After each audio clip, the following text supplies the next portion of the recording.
Communist பயங்கரவாதம் தணிந்து விட்டது. ஆனால் வங்காளம் தணியவில்லை. மாறாக இங்கிருந்து சென்று மக்கள் நாடு முழுவதும் அமைதியின்மையை உருவாக்குகிறார்கள். அதனால்தான் மேலும் இது எல்லாம் மம்தா பானர்ஜியின் கையில் இருக்குது. எங்கள்கிட்ட சிங்கோ பாலோ லோகோன் அப்படின்ற ஒரு சொல் இருக்கிறது.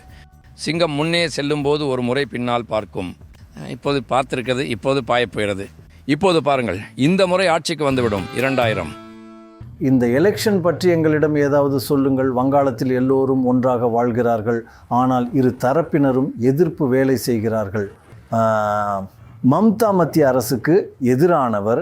நீங்கள் ஊடுருவல்காரர்களை ஒழித்து கட்டுங்கள் என்று இதையெல்லாம் செய்கிறீர்கள். அது ஏன் சாலைகள், வீட்டு வசதி, வறுமை போன்ற பெரிய பிரச்சனைகள் இல்லையா? அவைகள் தானே பெரிய பிரச்சனைகள். ஆனால் எல்லோருமே ஊடுருவல்காரர்களா? அது ஒரு பிரச்சனையா? இல்லை, ஊடுருவல் ஒன்றும் புதிய பிரச்சனை இல்லை. நான் 86 நாங்கள் ஊடுருவல்காரர்களுக்கு எதிராக போராட்டம் நடத்தினோம். சிமாந்த் சாந்தி அவுர் சுரக்ஷா சமிதி என்ற பெயரில் எனக்கு தெரியும். நான் அந்த நேரத்தில் RSN பிரச்சாரகராக இருந்தேன். நாங்கள் முழு எல்லை மாவட்டத்திலும் நிறைய போராட்டங்கள் நடத்தினோம்.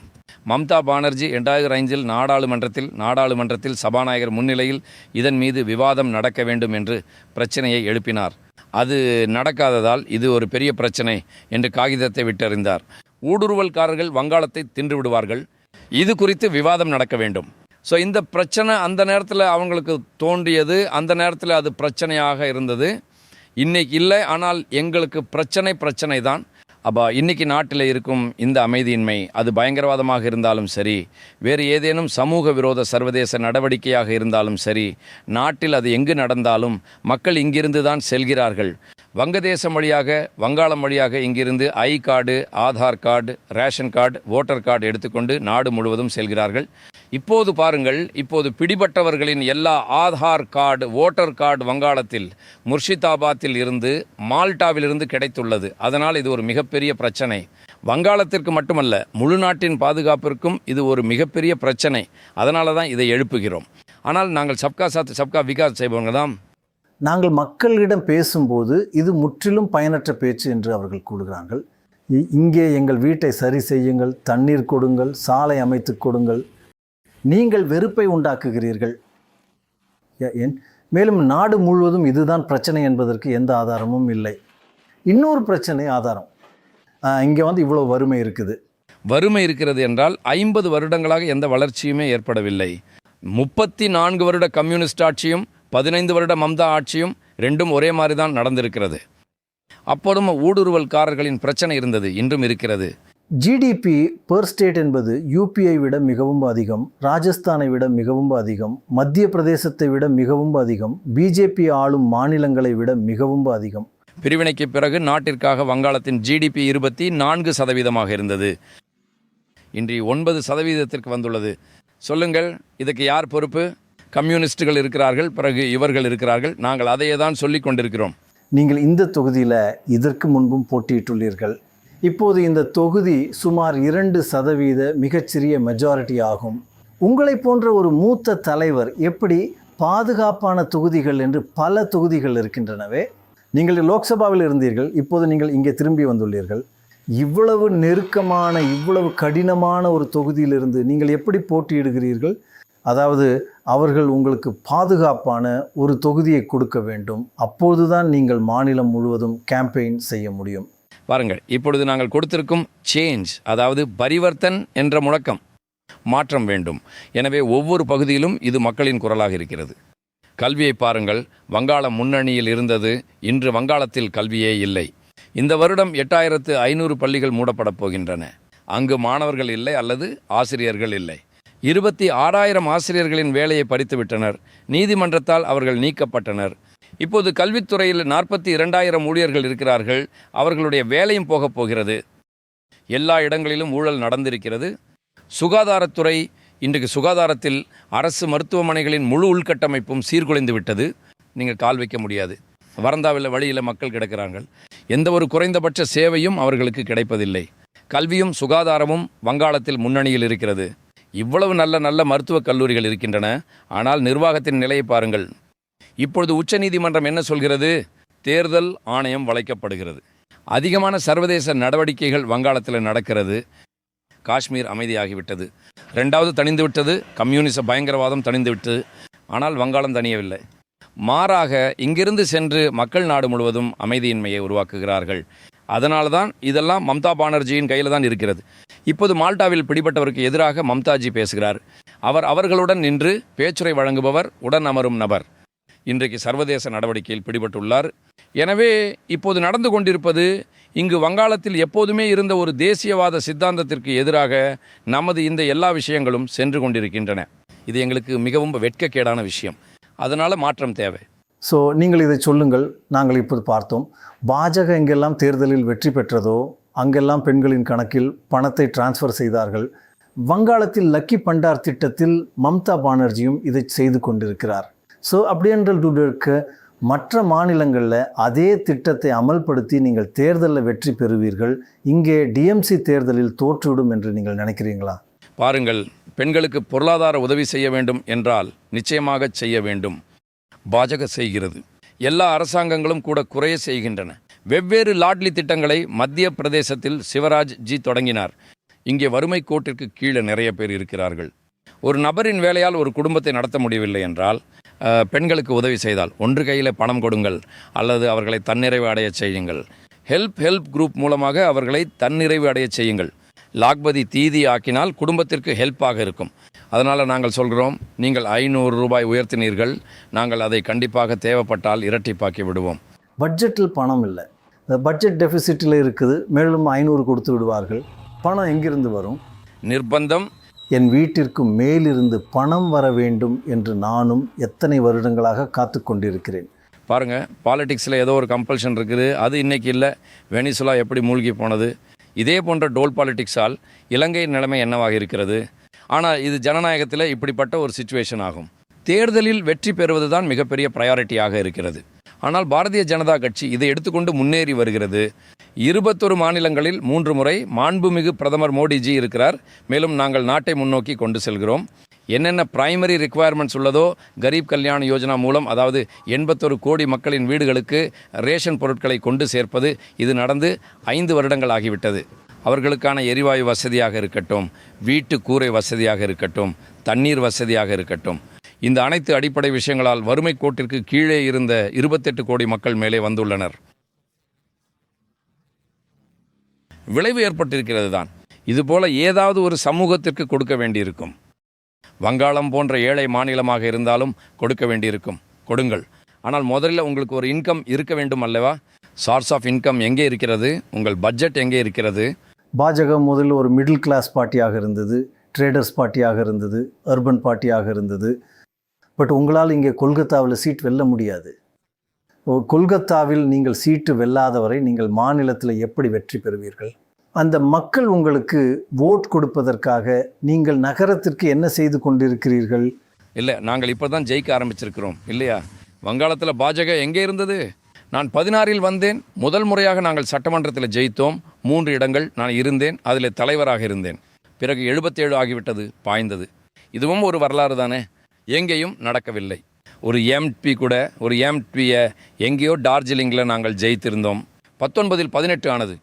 இப்போது வங்காளம் பார்த்துருக்குது. பாஜகனால் என்ன, பாஜகவின் வேலை என்ன, நல்லாட்சியினால் என்னன்னு. நீங்கள் மாற்றத்தை விரும்புகிறீர்கள்.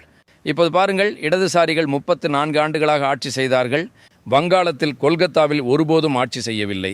ஒரு முறை அவர்கள் கார்ப்பரேஷனை வென்றிருந்தார்கள். 35 ஆண்டுகளில் ஒரே ஒரு முறை மட்டுமே. இது எப்போதுமே காங்கிரஸின் கோட்டையாக இருந்திருக்கிறது. அது முழுவதும் டிஎம்சிக்கு மாறிவிட்டது. இந்த முழு தேசியவாத சக்தியும் இப்போது பாஜகவில் வரப்போகிறது. இப்போது நம்ம எங்கே மிகவும் பலவீனமாக இருந்தோமோ அங்கிருந்து தான் சிறந்த சீட் வரும். திலீப் தான், நீங்கள் பாட்டின் முதல் 3 MDL-DAக்கள் பேட்சில் ஒருவராக இருந்தீர்கள் என்று சொன்னீர்கள். இன்றைக்கு உங்கள் பார்ட்டியின் பிரச்சாரகர்கள் பட்டியலை பார்த்தால் லியாண்டர் பயஸ், திலீப் கோஷ் மற்றும் சுபேந்து அதிகாரி ஆகியோர் அடிக்குறிப்பில் மங்கள் பாண்டேவிற்கும் கீழே வருகிறார்கள் என்றால் அது உங்களுக்கு வலிக்கவில்லையா? இந்த ஆட்களால் அரசியலில் நீங்கள் மகிழ்ச்சி அடைய வேண்டுமா? அரசியலில் இந்த விஷயங்கள் எல்லாம் 2ஆம் பட்சமாகி விடுகின்றன. பாட்டி யாரை கொண்டு வரும், யாரை விடும், யாரை முன்னிறுத்தும் என்பது பாட்டி கையில் இருக்கிறது. எங்களுடையது ஒரு அகில இந்திய பாட்டி. நான் 6 வருடங்கள் தலைவராக இருந்தேன், அகில இந்திய துணைத் தலைவராக இருந்தேன், MLA ஆனேன், MB ஆனேன். இன்று எனக்கு எந்த பொறுப்பும் இல்லை. ஆனால் நான் முன்பு இருந்ததைப் போலவே சுறுசுறுப்பாக இருக்கிறேன். அதே அளவு வேலை செய்கிறேன். நான் சட்டமன்றத்தில் போட்டியிட வேண்டும் என்று பார்ட்டிக்கு தோன்றியது. அதனால் டிக்கெட் கொடுத்து விட்டார்கள். அதனால் நான் வேலை செய்கிறேன். இந்த கண்ணோட்டத்தில் தான் நாங்கள் வேலை செய்கிறோம். மேலும் பாஜகவின் கோடிக்கணக்கான தொண்டர்கள் இருக்கிறார்களே, அவர்கள் ஆண்டு முழுவதும் ஒரு இயந்திரம் போல வேலை செய்து ஒவ்வொரு தேர்தலிலும் வெற்றி பெறுகிறார்கள். இதுதான் அதன் ஃபண்டா. உங்களுக்கு வலிக்குது? எதுவும் வருத்தப்படுத்தவில்லை. பார்ட்டி எனக்கு வாய்ப்பளித்தீர்கள், இவ்வளவு பெரிய வாய்ப்பு கொடுத்தீர்கள்.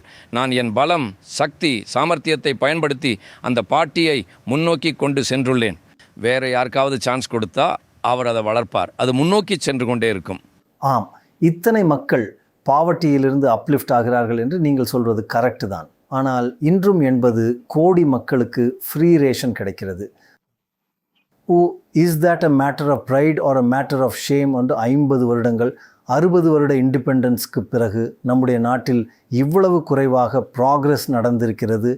80 கோடி மக்களுக்கு அரசாங்கம் உணவு வழங்க வேண்டியிருக்கிறது. இதில் எந்த சந்தேகமும் இல்லை. பாஜகவோ 11 வருஷங்களாக 11 இயர்ஸ் ஏற்கனவே. ஆனால் இன்று தேசம் இவர்களுடன் நிற்க முடியும் என்று எங்களுக்கு தோன்றியது. குறைஞ்சபட்சம் மினிமம் ஃபுட் கொடுக்க முடியும் அப்படின்றால் நாங்கள் ஃபுட் கொடுக்குறோம். ஃபுட் கிடைச்சிடும். தங்கிறதுக்கு வீடு கொடுக்க முடியும். அவரால் தானாக கட்டிக்கொள்ள முடியாது. நாங்கள் கொடுக்குறோம். இன்று நம்முடைய நாட்டிற்கு கொடுப்பதற்கு அவ்வளவு சக்தி இருக்கிறது. 81 கோடி மக்களுக்கு ரேஷன் கொடுக்க முடிகிறது. கோடிக்கணக்கான மக்களுக்கு வீடு கொடுக்க முடியும். கழிப்பறைகள் கொடுக்க முடியும். பிரைமரி ரிக்குயர்மெண்ட்கள் அவை. இதுக்கு முந்தைய அரசாங்கம் யோசிக்கவே இல்லை. கொடுக்கறதெல்லாம் டூரர் விஷயம். தேர்தலுக்காக மட்டும் எதையாவது கொடுப்பார்கள். இன்று கொடுத்து கொண்டிருக்கிறார்கள். அதே வீட்டைச் சேர்ந்த பையன்கள் இன்றைக்கு வந்து படித்து கொண்டிருக்கிறார்கள். சந்திரயான் அனுப்புகிறார்கள். அதே ஆட்கள் தான். மிசைல் ராக்கெட்டும் அங்கிருக்கும் பிள்ளைகள் தான் உருவாக்குகிறார்கள். யாரும் வெளிநாட்டிலிருந்து வரவில்லை. நமது பெரிய பெரிய ஐஐடிஎன்கள் வெளிநாடுகளுக்கு சென்று கொண்டிருந்தார்கள். இன்று நான் கரக்பூரை சேர்ந்தவன். முதல் ஐஐடி கரக்பூரில் தான் உள்ளது. இந்த முறை கேம்பஸ் செலெக்ஷனில் ஒரு பையனுக்கு 2 கோடியே 40 லட்சம் ஒப்பந்தம் செய்யப்பட்டுள்ளது. அப்படிப்பட்டவர்கள் 1500க்கும் மேற்பட்டோர் இருக்கிறார்கள். 1 முதல் 2 கோடி வரை அவர்களின் வருடாந்திர ஒப்பந்தம் செய்யப்பட்டுள்ளது. இது எந்த வெளிநாட்டு நிறுவனமும் இல்லை. இந்தியாவிலேயே அவர்களுக்கு வேலை கிடைக்கிறது. இவ்வளவு பணம் கொடுக்கும் நிறுவனங்களும் இருக்கின்றன. மேலும் நமது மிக திறமையானவர்களும் இங்கேயே வேலை செய்கிறார்கள். இது எங்களுடையது. நாங்கள் அவங்களுக்கு வேலை கொடுக்குறோம், வேலையை செஞ்சிருக்கிறோம். அவர்களுடைய திறமையை நாங்கள் பயன்பாட்டுக்கு கொண்டு வருகிறோம். அதனால தான் இத்தனை ஐபோன் தொழிற்சாலைகள் உருவாகியுள்ள இல்லையா? நாங்கள் உலகிற்கு ஐஃபோன் சப்ளை செய்து கொண்டிருக்கிறோம். கணினி சப்ளை, மென்பொருள் சப்ளை செய்து கொண்டிருக்கிறோம். மேலும் புதிதாக சந்திரயான் என்று சொல்லுங்கள், மங்கள்யான் என்று சொல்லுங்கள். இந்தியா ஒருபோதும் நினைத்ததில்லை. இப்போதான் நாங்கள் போர் விமானத்திலிருந்து கப்பல் வர செய்ய போகிறோம். நீங்கள் முன்பு சொன்னது உண்மைதான். பெங்கால் மிகவும் பதற்றமான ஒரு மாநிலம். கடந்த முறை 2016 21 வரை நீங்கள் ராக்கெட் வேகத்தில் உயர்ந்தது போல கட்சிகள் கடுமையாக வளர்ச்சி அடைந்துள்ளன. ஆனால் கட்சிகள் சரிவையும் சந்திக்கின்றன. 2021 21 இடைத்தேர்தல்கள் நடந்துள்ளன. பாஜக ஒரு முறை கூட ஜெயிக்கல. அதன் ஓட் கீழே போயிருக்குது. இது பாஜகவிற்கு ஒரு சரிவுக்கான அறிகுறியா? மேற்கு வங்கத்தில் பை எலெக்ஷனில் யார் ஆட்சியில் இருக்கிறார்களோ அவர்களே வெற்றி பெறுகிறார்கள். 2021 நாங்கள் 4 பை எலெக்ஷன் வென்றிருந்தோம். 21 இல்லை. 2019 பாராளுமன்ற எலெக்ஷன் நேரத்தில் யாரெல்லாம் ராஜினாமா செய்துவிட்டு வந்தார்களோ அதில் 4 நாங்கள் வென்றிருந்தோம். அதில் எங்களுடையது ஒன்று கூட இல்லை. ஒன்று இருந்தது, அது வெற்றி பெற்றது. ஆனால் நீங்கள் சொன்னது போல டவுன்ஃபால் ஆகி கொண்டிருக்கிறது. இது ஒவ்வொரு பார்ட்டியின் வாழ்க்கையிலும் நடக்கும், ஒரு நபரின் வாழ்க்கையிலும் நடக்கும், வியாபாரத்திலும் நஷ்டம் ஏற்படும். ஆனால் மம்தா பானர்ஜியை பாருங்கள், அவர் இந்தியாவில் இருந்தார். 2004 இந்தியா தோற்றபோது அப்போது அவருக்கு அதற்கு முன்பு 8 இடங்கள் இருந்தன. அதற்கு பிறகு அவரே ஒன்றில் மட்டுமே வெற்றி பெற்றார். ஆனால் 2வது முறையாக அவர் ஆட்சிக்கு வந்தார். இது அரசியலின் விளையாட்டு. சில சமயம் எப்பி, சில சமயம் டவுன் என்று நடந்துக்கிட்டே இருக்கும். இப்போது டவுன் ஆகிவிட்டது. எங்கள்கிட்ட ஒரு வார்த்தை இருக்குது, சிங் பால் லோக் லோக்கும். சிங்கம் முன்னோக்கி செல்லும் போது அது ஒரு முறை திரும்பி பார்க்கும். இப்போது பார்த்திருக்கிறது, இப்போது பாயப்போகிறது. இப்போது பாருங்கள், இந்த முறை ஆட்சிக்கு வந்து விடுவார். 2000 விமென்ஸ் ஓட் டிஎம்சி பெண்களின் எல்லா வாக்குகளையும் அல்லது மெஜாரிட்டியையும் பெறுகிறது. ஸோ நீங்கள் 20 கேண்டிடேட் பெண் வேட்பாளர்களை மட்டுமே நிறுத்தினீர்கள். அவர்கள் 50% வேட்பாளர்களை நிறுத்தினார்கள். அவர்களுடைய வேட்பாளர்களில் 20% பேர் பெண்கள். நீங்கள் ஆண்களுக்கான பார்ட்டியாக மட்டுமே பார்க்கப்படும்போது பெண்களின் ஓட்டை எப்படி பெறுவீர்கள் என்று எதிர்பார்க்கிறீர்கள்? நாடு முழுவதும் பெண்கள் பிஜேபிக்கு ஓட்டு, மோடிக்கு ஓட்டு கொடுக்கிறார்கள். பெங்காலில் கொடுப்பதில்லை சார். கொடுக்குறாங்க. SC ST OBC எல்லோரும் கொடுக்குறாங்க. பெங்காலில் நாங்கள் இப்படி தான் தொடங்கி இருக்கிறோம். இங்கு பெண்களுக்கு லக்ஷ்மி பண்டார் போன்றவை வழங்கப்படுகிறது. அதனால் தங்களுக்கு யாரோ ஒருவர் கொடுக்கிறார் என்ற ஒரு சிறிய தாக்கம் அவர்கள் மனதில் வருகிறது. இதுக்கு முன் யாரும் கொடுத்ததில்லை, அதனால் இது அவங்களுக்கு ஒரு பாசிட்டிவாக இருந்திருக்கிறது. ஆனால் பெண்களின் மிகப்பெரிய பாதுகாப்பின்மை பெங்காலில் தான் இருக்கிறது. 7 முதல் 70 வயது வரையிலான எந்த பெண்ணுக்கும் பாதுகாப்பு இல்லை. இப்போது சொல்லுங்கள், ஆர்ஜி கரில் மருத்துவர்கள் கற்பழிக்கப்பட்டு கொலை செய்யப்பட்டுள்ளனர். நாட்டில் வேறு எங்காவது நடந்திருக்கிறதா? நாட்டின் நம்பர் 1 கல்லூரியான ஒரு மேனேஜ்மெண்ட் கல்லூரியில் அங்கும் ஒரு பெண்ணுக்கு அசம்பாவிதம் நடந்துள்ளது. கஸ்பா சட்டக் கல்லூரியில் நடந்துள்ளது. ஒரு பெண் கற்பழிக்கப்பட்டுள்ளார். இது பெங்காலுக்கு வெளியே எங்குமே நடப்பதில்லை. இதனால் இது தவறு என்று மக்களுக்கு தோன்றியது. பெண்கள் சேஞ்சு செய்வார்கள். சார், வங்காளத்தைச் சேர்ந்த 80 முதல் 90 லட்சம் மக்களின் பெயர்கள் நீக்கப்பட்டுள்ளன. இதில் உங்களுடைய முக்கிய வாக்காளர்களான மத்துவா, ராஜ்பன்ஷியும் உள்ளனர். இது உங்களுக்கு நல்லா இருக்கிறா அல்லது தேர்தல் ரீதியாக உங்களுக்கு பாதிப்பை ஏற்படுத்துமா? பாருங்கள், பீகாரில் 6 கோடி வாக்காளர்கள் உள்ளனர். 65 லட்சம் அங்கிருந்து போயிருக்குது. எந்த எதிர்ப்பும் இல்லை, எந்த மறுப்பும் இல்லை, எந்த சண்டையும் இல்லை. நீதிபதிகள் யாரும் கைது செய்யப்படவில்லை, தாக்கப்படவில்லை. எல்லோரும் ஏற்றுக்கொண்டார்கள். எலெக்ஷனும் ஆகிவிட்டது. இங்கே 7.5 கோடி வாக்காளர்கள் இருந்தார்கள். அதில் இதுவரை 70-80 கோடி லட்சங்கள் போயிருக்குது என்றால் அது என்ன சதவீதம்? இது சாதாரண விஷயம்தான். எங்களுடையது ஒரு எல்லை மாநிலம். ஊடுருவல் நடந்து கொண்டிருக்கிறது. இன்றைக்கு இல்லை, 40 வருடங்களாக பிரிவினைக்கு பிறகு நடந்து கொண்டிருக்கிறது.